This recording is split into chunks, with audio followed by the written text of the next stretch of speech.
Now it's time for the lightning round on Fresh Outlook as we hit quickly on all the subjects that came up this week, some of the important subjects. First of all, President George W. Bush on Jay Leno's show this week. I saw some of that. Interesting. Anybody's take on that? Here he is. There's some video right now. Anybody? Of course, he was fabulous and funny and charming. He's fabulous. Of course, my former boss. But I saw President Bush all the time, and he was always like that. Right. In a social setting, I mean, even people would come to the White House. They didn't agree with this policy at all. They're like, "Wow, what a great guy! I would love to hang out with him." He's just a great guy. I mean, even if you do not like his policies, he truly has a wonderful personality, and his wife does too, as Jackie mentioned. Dee, he said something right at the very beginning of that interview. It's not my place to comment on what the current president is doing. I don't think he needs my criticism.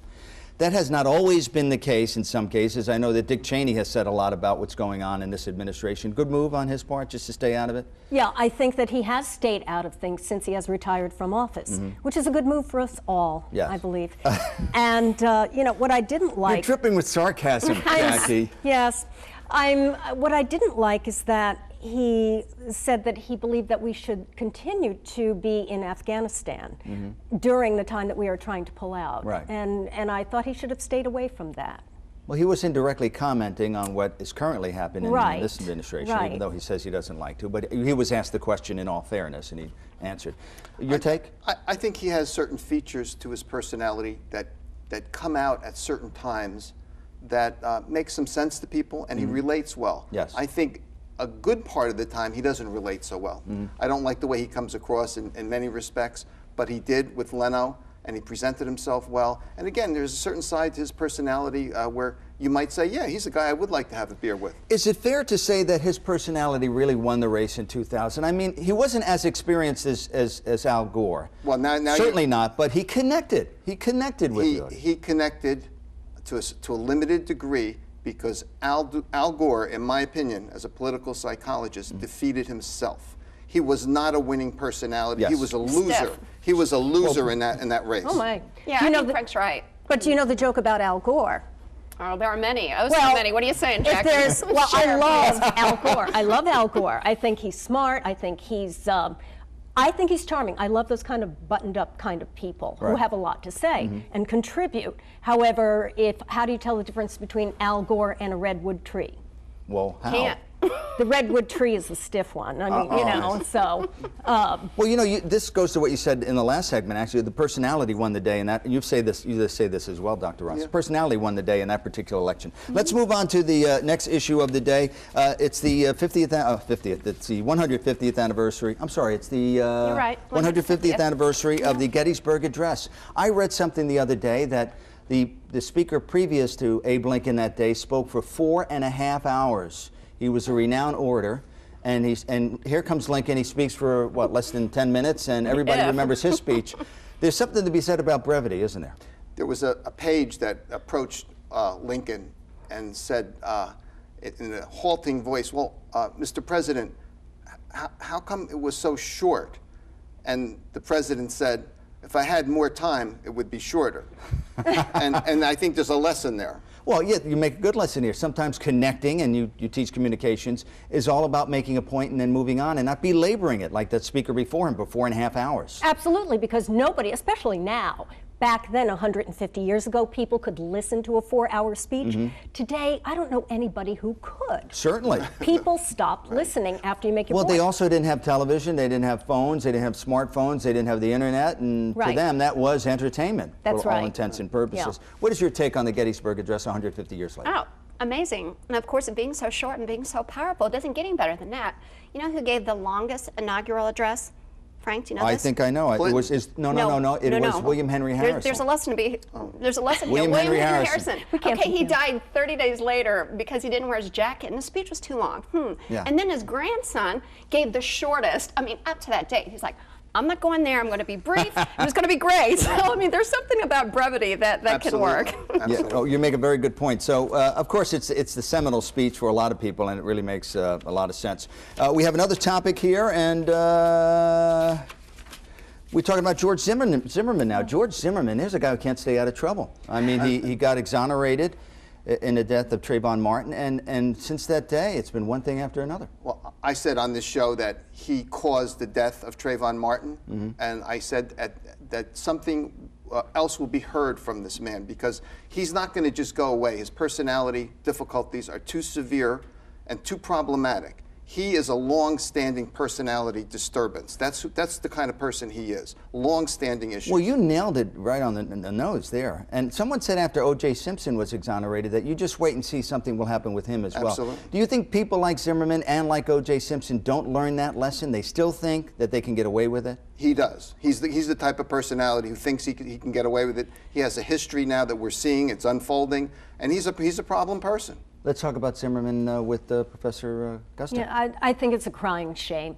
I mean, it's a shame that that young man had to die. If Zimmerman had stayed in the car when the 911 operator said for him to stay in it, you know, the kid would still be alive. Zimmerman's a hothead. He's everything that you just said. I think he killed Trayvon Martin personally. You At this do? point, with everything that's unfolded, Yeah. I think his personality is so unstable. I think he killed him. Well, maybe he did. There's no way we could ever No, know we don't that, know. right? But how do you dodge a bullet like that, be charged with murder, be found not guilty? Wouldn't you just lay low for a while? Wouldn't that make sense? You would. It tells you something about the depth of the personality disturbance when this happens. Same with OJ, same type of behavior. Okay, but to be fair, I mean, look at all of this that he went through. Very traumatic. Whether it happened or didn't, we don't know. We weren't there. But what if it didn't? I mean, give him the benefit of a doubt. I mean, and this is just worn on him. And it's not like he has been given an opportunity to have any peace. Everybody's been all over him constantly, calling him names, Dee Dee, death threats. I know, but at least you can give him the benefit of doubt that, But you don't give- possibly you- this was caused by that. You don't give somebody the benefit of the doubt when there's a history before Trayvon Martin. Then you have Trayvon Martin. Then you have his I'm just wife, saying that and now you have his girlfriend. A traumatic situation like this that did not end after the fact. But there's too much here. I talked to There's his too- brother at another news station, and he said people will not leave him alone. Every day, all day, death threats. Well, you're so talk- there's something to be said for that, too. You don't know. That's his brother talking. And there's a lot of people, look, there's a lot of people who live that kind of lifestyle. Our politicians, for example. Death threats every single day. Not death threats, but they live in a glass bowl. They can't even take a walk and outside. some people can't handle that. I'm just saying that could possibly have taken him to the brink. But I'm not saying that's an excuse. Any other time you would have called him a bad guy. No, I didn't call him a bad guy when all I that know. happened. Why are you- guys why said are he you was a making- killer, and you don't know. Why- I'm I just didn't- saying. I said we I'm just don't saying know. we don't know now. We don't know what However, caused it. look at the problems that he's causing for his wife, his girlfriend, the little crimes that he's been doing. He said he has I'm a just lot. talking about how he got there, though. That affected it, that's Dr. all. Rossi, you are a trained psychologist. If you were to put him on the couch, first session, what would you try to find out from George Zimmerman? I try to find out why he's been acting, and I would confront him as to why his behavior over time. This is why I disagree with Dee Dee on this. I like giving people a chance, but why has your behavior over a lengthy period of time been abrasive, difficult, and problematic? Where are the controls in your life that are missing? And I'd start there, and I start to confront him about his lack of control personally. Okay, we're going to talk about also this week the 50th anniversary of the sci-fi show Doctor Who. I don't know if you've ever seen this or not. It's a show that's been running on Ebru for many, many years. It's a sci-fi show in which a particular time traveler goes into a phone booth, an old British phone booth, and goes back in time. First of all, time travel, fascinating. I can't tell you how many movies and stories have discussed time travel. Why is it we like to go back and forth in time? What is the attraction to that? I think there are people who just identify with this, and they love and escape.